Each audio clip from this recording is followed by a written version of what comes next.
नमस्ते बच्चों। आज जो कविता हम पढ़ने वाले हैं उसका शीर्षक है यह दंतुरित मुस्कान।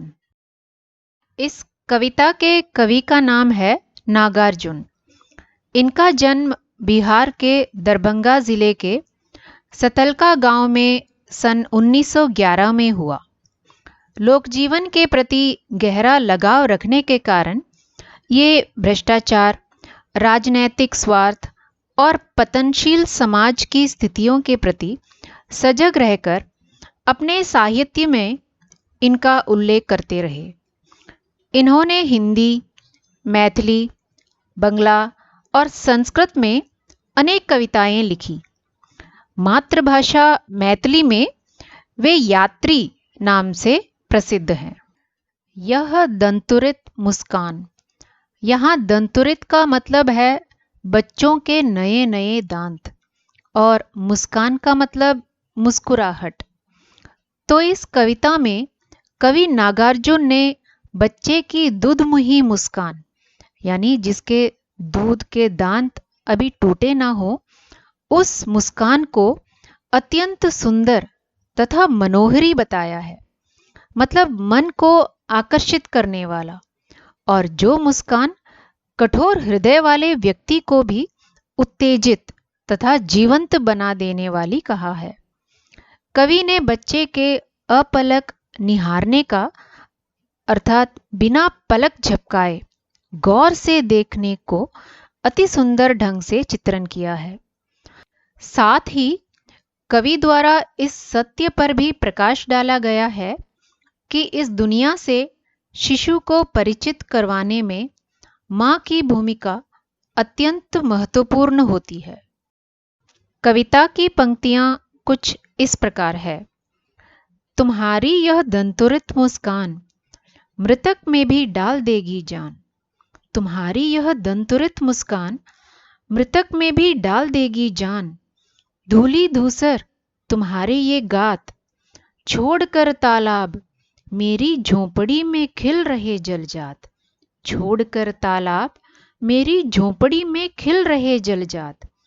परस पाकर तुम्हारा ही प्राण, परस पाकर तुम्हारा ही प्राण पिघल कर जल बन गया होगा कठिन पाषाण। तुम्हारी यह दंतुरित मुस्कान, यहाँ दंतुरित का अर्थ है बच्चों के नए नए दांत। मृतक में भी डाल देगी जान, मृतक का अर्थ है मरे हुए। कवि शिशु की दंतुरित मुस्कान को देखकर अपार सुख का अनुभव करते हैं और कहते हैं कि शिशु की दंतुरित मुस्कान मरे हुए व्यक्तियों में भी प्राणों का, अर्थात खुशी का संचार कर देती है। मतलब ऐसा कौन व्यक्ति होगा जिसका हृदय शिशु का मुस्कान प्रसन्नता से न भरा हो। धूली धूसर तुम्हारे ये गात, यहाँ धूली का अर्थ है धूल या मिट्टी, और दूसर का है सना हुआ, मतलब धूल से सना हुआ। गात, गात मतलब शरीर। छोड़कर तालाब मेरी झोंपड़ी में खिल रहे जलजात, यहाँ जलजात का अर्थ है कमल। कवि कहते हैं तुम्हारे धूल से सने हुए शरीर के अंगों को देखकर ऐसा लगता है कि सरोवर में खिलने वाला कमल मेरी झोंपड़ी में, मतलब मेरे घर में खिल रहा है। इस तरह कवि अपनी अतुल प्रसन्नता को व्यक्त करते हैं। परस पाकर तुम्हारा ही प्राण, परस, परस मतलब स्पर्श या छूना। पिघलकर जल बन गया होगा कठिन पाषाण, पाषाण मतलब पत्थर। कवि कहते हैं कि निश्चित ही तुम्हारा स्पर्श पाकर ही पत्थर पिघलकर जल बन गया होगा, और निष्ठुर हृदय वाला व्यक्ति भी, निष्ठुर हृदय मतलब निर्दय व्यक्ति भी तुम्हारा स्पर्श पाकर अपनी कठोरता को छोड़कर सहृदय बन जाएगा, मतलब एक सुशील व्यक्ति बन जाएगा। कविता की अगली पंक्तियां हैं। छू गया तुमसे कि झरने लग पड़े शेफालिका के फूल, बांस था कि बबूल, छू गया तुमसे कि झरने लग पड़े शेफालिका के फूल। बांस था कि बबूल, तुम मुझे पाए नहीं पहचान, देखते ही रहोगे अनिमेष।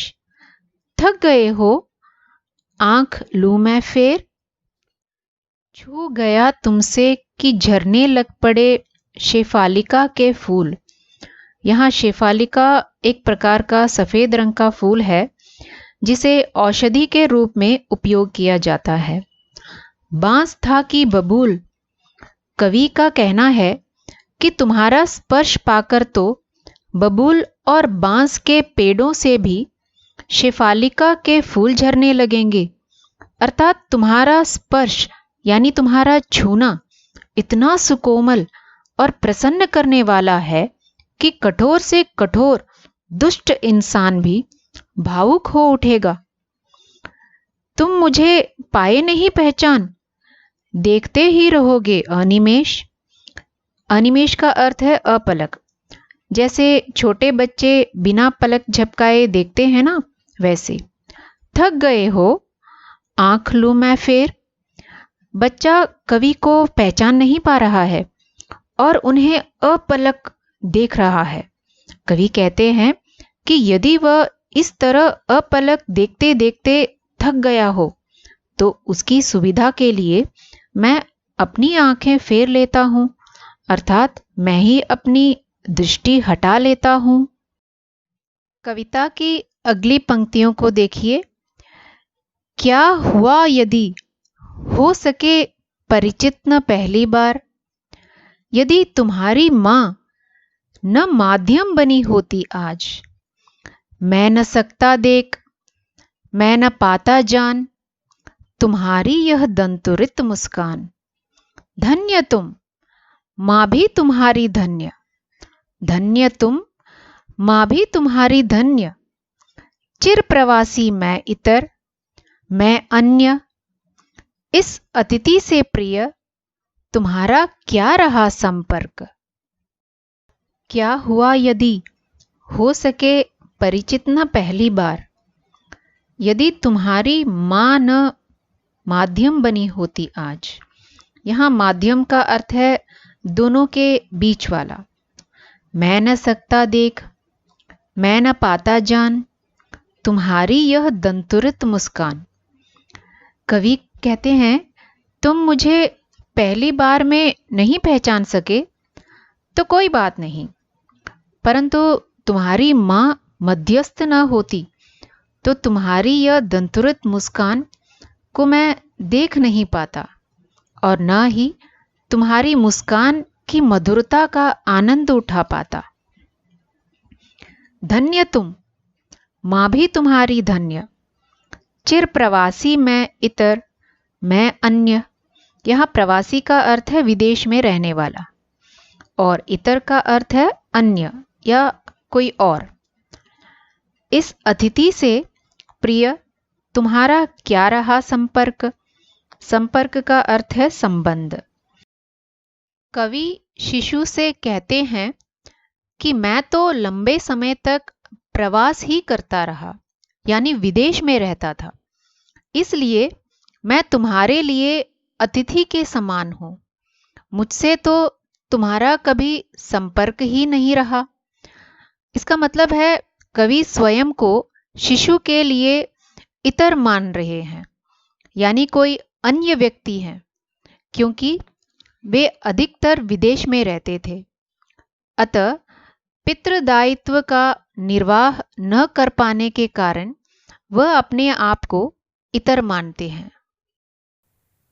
कविता की आखिरी पंक्तियां हैं। उंगलियां मां की कराती रही हैं मधुपर्क। उंगलियां मां की कराती रही हैं मधुपर्क, देखते तुम इधर कनखी मार। और होती जबकि आंखें चार, तब तुम्हारी दंतुरित मुस्कान मुझे लगती बड़ी ही छविमान। उंगलियां मां की कराती रही हैं मधुपर्क। मधुपर्क का अर्थ है पंचामृत, जो दही, दूध, शहद और पानी को मिलाकर बनाया जाता है।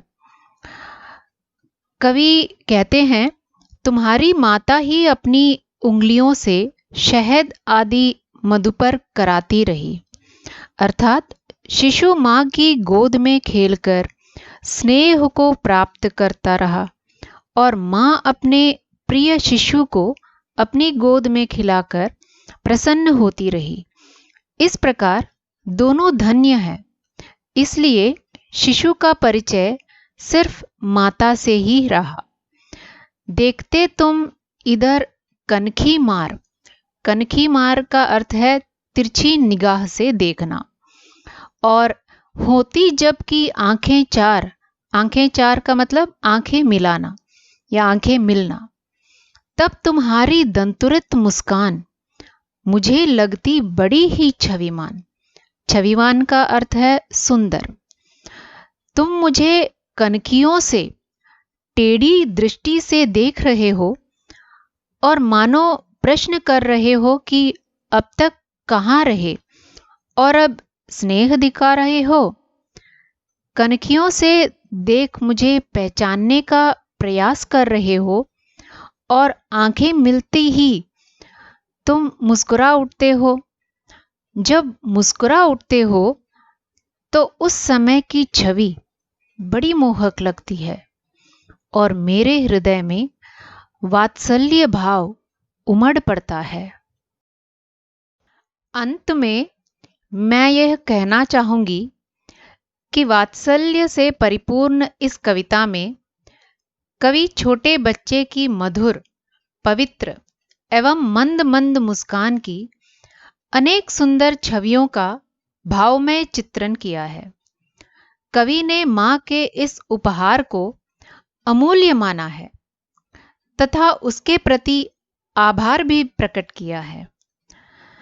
मैं आशा करती हूं कि कवि नागार्जुन द्वारा रचित कविता यह दंतुरित मुस्कान ने आपके हृदय में भी प्रफुल्लता का संचार किया होगा। धन्यवाद।